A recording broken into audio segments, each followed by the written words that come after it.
This is Real News Media TV, coverage you can trust. Please like, share, subscribe, and hit the notification bell. Select all for daily news updates. Motorcyclist hospitalized following gun attack in St. Thomas.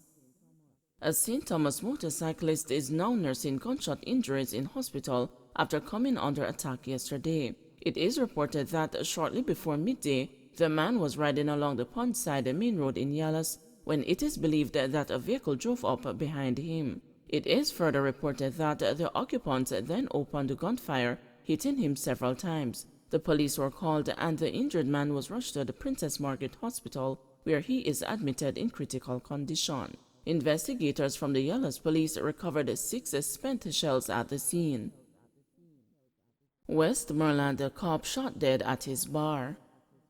Crime scene investigators were last night at the Transporter Bar and Rest stop in Chantilly, Westmoreland, where a police constable was shot late Friday evening. The cop who operated the bar was ambushed by gunmen. He was rushed to a hospital where he was pronounced dead. Police reports say he was found clutching his firearm. Several spent casing and a live round were found at the scene. The policeman was attached to the Westmoreland division. Teen among 4 arrested in Portland over illegal gun.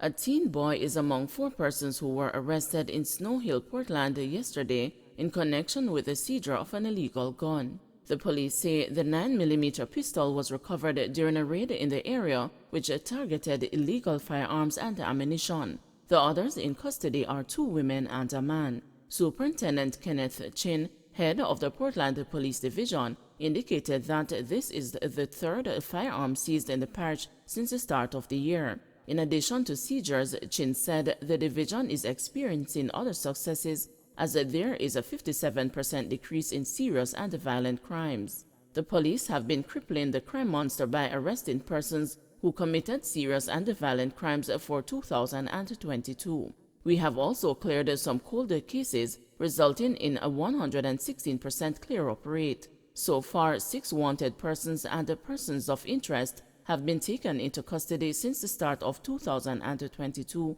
and several major drug seizures have been made, said Chin. The police said the drug seizures have created a major dent in the infamous drugs for guns trade between local fishermen and their counterparts in Haiti. St. Catherine councillors worried about proposal to end a public sector duty concession. The proposed end to the duty concession on motor vehicles for traveling officers in the public sector is causing jitters among some councillors in the St. Catherine Municipal Corporation. They also complain that there is poor representation from the Association of Local Government Authorities of Jamaica. Ralston Wilson, deputy mayor and a councillor for the Ginger Ridge Division, raised the matter at Thursday's meeting of the Municipal Corporation, saying there was uncertainty about the impact of the change. Norman Scott, chairman of the St. Catherine Municipal Corporation, suggested that councillors register their dissatisfaction with the Association of Local Government Authorities of Jamaica and formally request that it meet with the Finance Ministry and report the outcome. Before we jump the gun to make remarks or statement as it relates to the discussion about the concession, we first need to know what's happening. We don't know what is happening. What we need to say at this meeting is to ask Algaje, which is our union, to get a definitive statement or definitive answer to us. Therefore, after that, we can now say something, but we don't know. News emerged recently that the Ministry of Finance and the Public Service had plans to eliminate the duty concession under the government's public sector compensation review exercise, which will take effect this fiscal year. Jamaica and Rwanda signed deal to strengthen political and tourism ties. Jamaica is seeking to deepen its relations with Rwanda as both countries on Friday signed 2 bilateral memoranda of understanding in the areas of politics and tourism. In a statement to the media Friday morning, following the signing at Jamaica House, Prime Minister Andrew Holness said the bilateral engagements stemming from the Rwandan President Paul Kagame's three-day state visit are expected to demonstrate the commitment of both countries to closer collaboration. Establishing and deepening strong fraternal connections with countries of the African continent have been a strategic area of focus for Jamaica's diplomatic engagement under my administration. The Jamaica-Rwanda relationship should, therefore, be seen within the greater framework of our historical connection, not only with the continent, but with Rwanda. Mr. Kagame added that there was no better time for Rwanda and Jamaica to deepen their relationship, as the agreement will enhance collaboration in the key areas of mutual interests. The agreement on political consultations that has been signed will facilitate this process with a framework to enhance collaboration in the key areas of mutual interest. But Friday's signing came as concerns are being raised internationally about President Paul Kagame's decision to accept asylum seekers from the United Kingdom. The East African country will initially receive £120 million for the arrangement. Rwanda's Minister of Foreign Affairs Vincent Biruta said that the country has the capacity to receive migrants and will invest in new infrastructure to educate and house them with the UK's support. Mr. Biruta adds that the program will only be for people already in the UK seeking asylum. For other people who want to come to Rwanda to seek asylum or who want to be refugees in this country, there are existing channels and those ones will be used. Some of the criteria we'll be considering as government of Rwanda will be, let's say, criminal records, for example, and we would prefer not to receive people from neighboring countries, immediate neighbors. What we're going to provide with them is just a dignified life with shelter, with skills for them to be able to socio-economically integrate our society, or to have those skills for them to be able to integrate in the country of origin when they decide to go back to their countries. Clarendon teen charged for fatal stabbing of student. Detectives assigned to the Clarendon police have charged a 15-year-old boy for the fatal stabbing of another teen during a dispute last month. He was charged following a ruling from the Office of the Director of Public Prosecutions. A date is yet to be set for his court appearance. The incident happened in the community of Hot Water Lane in Rocky Point on Friday, March 8. The police report that the accused and the deceased 15-year-old student, Shaquille Wint, otherwise called Keely, had a dispute and a knife was brought into play. Shaquille was stabbed in the chest. He was taken to hospital where he died while undergoing treatment.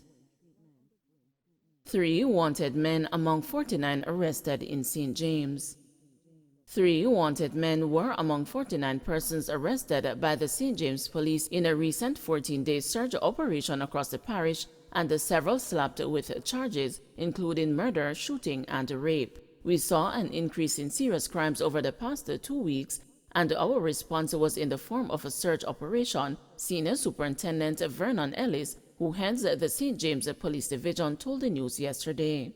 The operation, which took place between March 29 and April 12, was supported by various arms of the police force and the Jamaica Defense Force. The 3 wanted men, 32-year-old shop owner Karen Fox Johnson, 25-year-old farmer O'Shane Poyser, and the 35-year-old swimming instructor Kenya Deron Robinson, turned themselves in on March 30 as the operation intensified, Ellis said. Johnson, who is of both St. James and the Spanish Town St. Catherine addresses, has been charged with the February 28 murder of Cadine Graham in Anchovy, St. James. Poyser of Kensington in Welcome Hall, St. James, was charged with the May 28, 2021 murder of Marvin Clayton, who was killed along William Street in Montego Bay, while Robinson is charged with the March 10 murder of Christoph Hibbert along the Jimmy Cliff Boulevard in Montego Bay. 30 other persons were also charged with various offenses. 12 were booked for shooting, 7 for murder, 6 for rape, 4 for robbery, and 1 for burglary. 3 illegal firearms and 64 rounds of ammunition were also seized. Ellis credited the success of the police operation to several factors, including collaborations with the Montego Bay Chamber of Commerce and Industry and the members of the wider St. James community. I want to thank our citizens for the support and most of all the Montego Bay Chamber of Commerce and Industry for always standing there with us, the law enforcement team, in the collective security effort to make this parish a safer place, Ellis said. St. James has recorded 71 murders between January 1 and April 9 this year, a substantial increase from the 49 murders seen over the corresponding period in 2021.